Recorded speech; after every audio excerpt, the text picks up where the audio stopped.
Creation of job opportunities was also a high priority for the advocates of workers' rights. They submitted detailed recommendations ranging from the kind of foreign direct investment they considered desirable to the role that government should play to ensure the right kind of business practices. I list some of these below that this conference might see that despite many years of isolation and repression, our people can still boast a social, political, and economic awareness that, given sufficient latitude, would bring our country in line with positive developments in the rest of the world.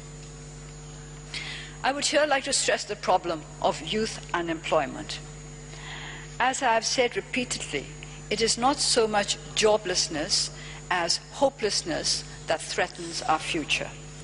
Unemployed youth lose confidence in the society that has failed to give them the chance to realize their potential.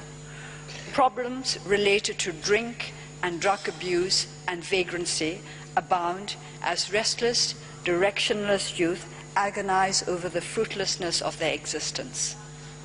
Vocational training linked to job creation is imperative if we are to safeguard the future by giving our youth the capacity to handle effectively the responsibilities that will inevitably fall to them one day, which may not be that far away. Foreign direct investment that result in job creation should be invited. Investors should adhere to codes of best practices. Track records in regard to internationally accepted labor standards and environmental responsibility should be examined. Sustainable benefits, including the acquirement of modern technology, should be the aim. Responsible foreign investment in agribusiness could be beneficial with the right precautions taken to protect smallholders. State enterprises marked for privatization should be made more competitive, and small and medium-scale enterprises, such as electricity products and spare parts for machinery, encouraged. Preferred FDI were those related to the tourism and to the development of efficient financial services and basic infrastructure. Investment in the extractive industries should be approached with particular care. These above recommendations by representatives of workers are strikingly similar in many respects to those of an eminent economist who has studied the situation in Burma for many years. Development of the tourist industry, creation of a viable financial system, investment as a source of immediate job creation, as well as a source of new ideas, new techniques, and new technologies. He also advises transparency and accountability in the energy sector and the extractive industries in general. The Myanmar Oil and Gas Enterprise, MOGE, the state-owned company under the Ministry of Energy, with which all foreign participation in the energy sector takes place through joint venture arrangements, lacks both transparency and accountability at present. The government needs to apply internationally recognized standards, such as the IMF's Code of Good Practices on Fiscal Transparency. Other countries could help by not allowing their own companies to partner MOGE unless it was signed up to such codes. This would also ensure that their own companies would be subject to the above codes themselves and to the various requirements of publish what you pay. I support wholeheartedly the view that the domestic environment should be structured to make the best use of property rights, rule of law, broad economic stability, functioning infrastructure, which would include soft infrastructure such as education and an honest, efficient civil service. Greater accessibility to energy, transport and communications, including telephonic and electronic communications, will need particular attention. There's a wide range of reforms that could be undertaken in Burma, not just to make investment attractive, but to make it sustainable and truly beneficial for our people. A democracy-friendly development policy of coordinated social, political, and economic reform will put our country once again on the map of the positive and the successful. No country can claim genuine development until all its peoples can enjoy the basic freedoms, freedom from want and freedom from fear. In such a discussion of potential economic progress, we cannot leave out those of our people who are suffering from insufficient protection of their rights as workers in other lands than our own. During my recent visit to Thailand, I had the opportunity of meeting migrant workers and their representatives and individuals and organizations dedicated to the protection of workers' rights. More than 80% of migrant workers in Thailand are from Burma. It was presented to me that in spite of the 2003 MOU and the 2009 nationality verification process to change irregular workers' status to legal status through issuing of Burmese passports, migrant workers are still facing frequent and significant rights violations because neither Burma nor Thailand has adopted a rights-based approach to managing migration, as exemplified in numerous ILO conventions, and most importantly, in the comprehensive 1990 UN Convention on the Rights of Migrant Workers and their families. Both countries continue to have no clear migration policy and migration management body, and neither country has taken a lead in ensuring the finalization of the stalled ASEAN framework on migrant workers. I understand that representatives of the State Enterprise Workers Relations Confederation will be making a detailed submission on the plight of migrant workers in Thailand to this conference.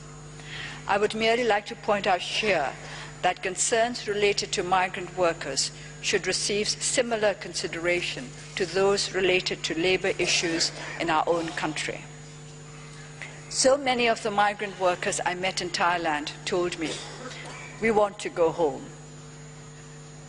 All of us have a responsibility to make that home one to which they can come back in peace and in security.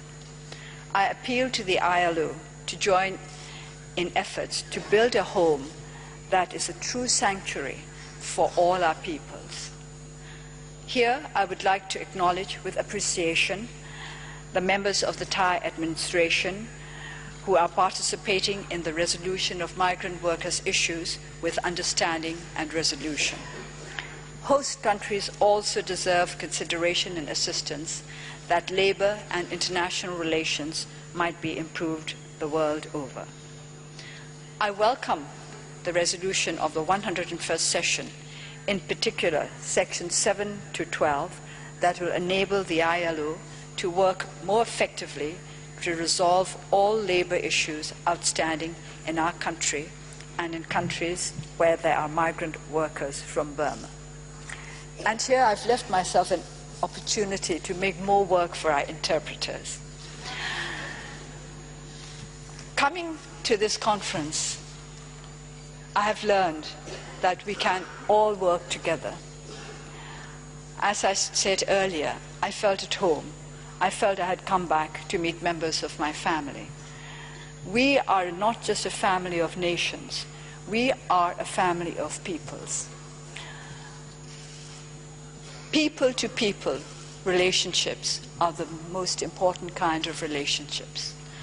I would like you to think of Burma not just as a nation, but as peoples, human beings like all of you.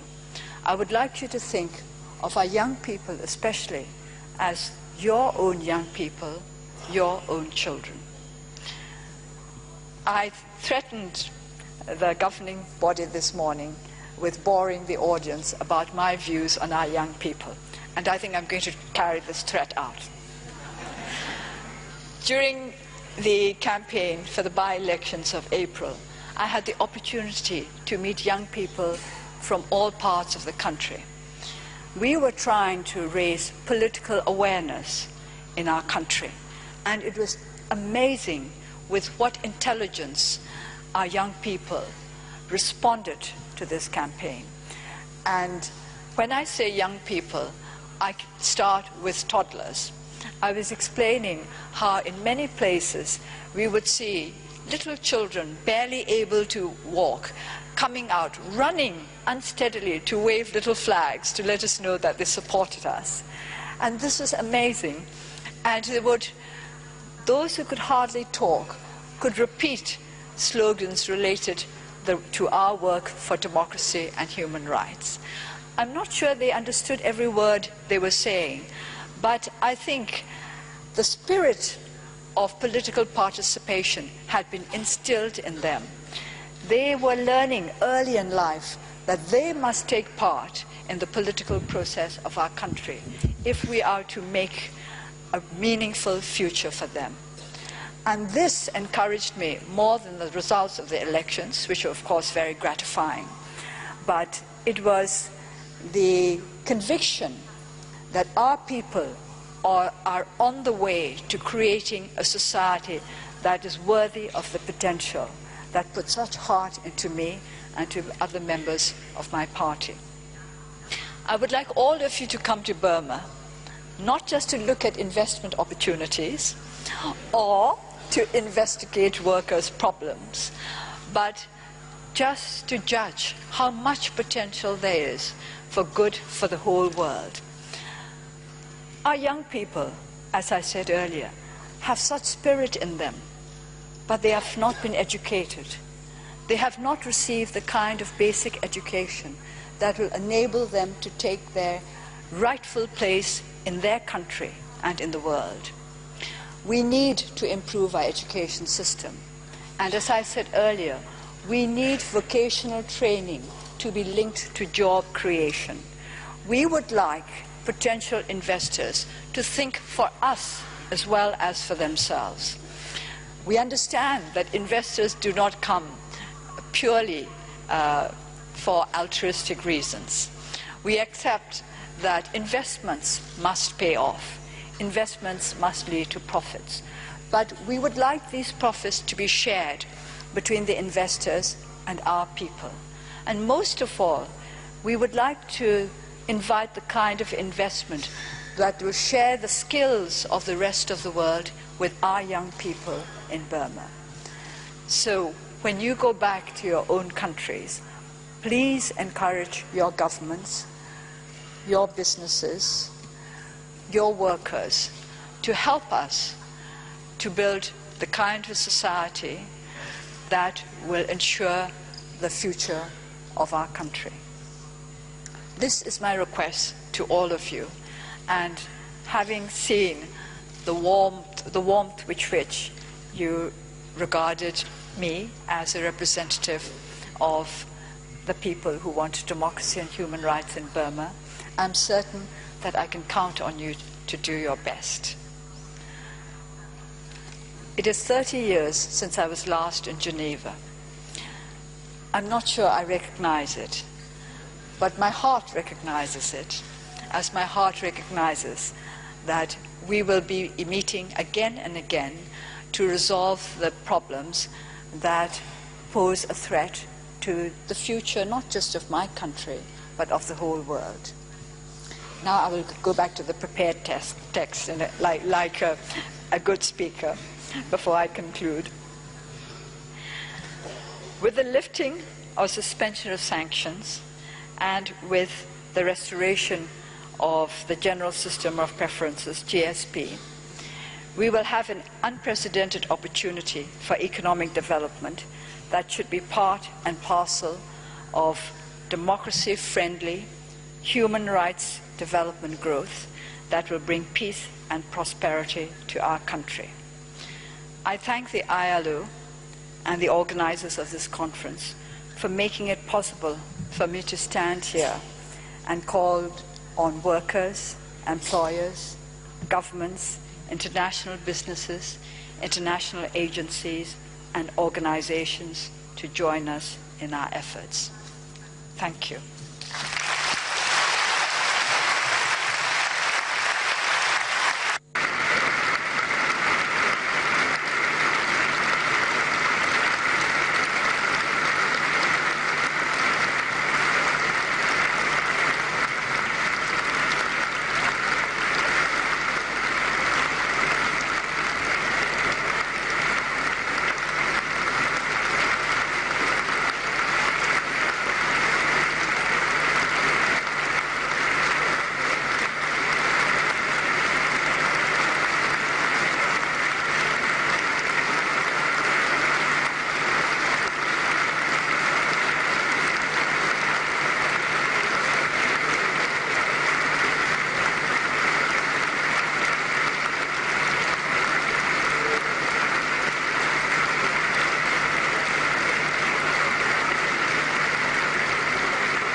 I don't understand why people say that I'm full of courage. I feel terribly nervous. Thank you.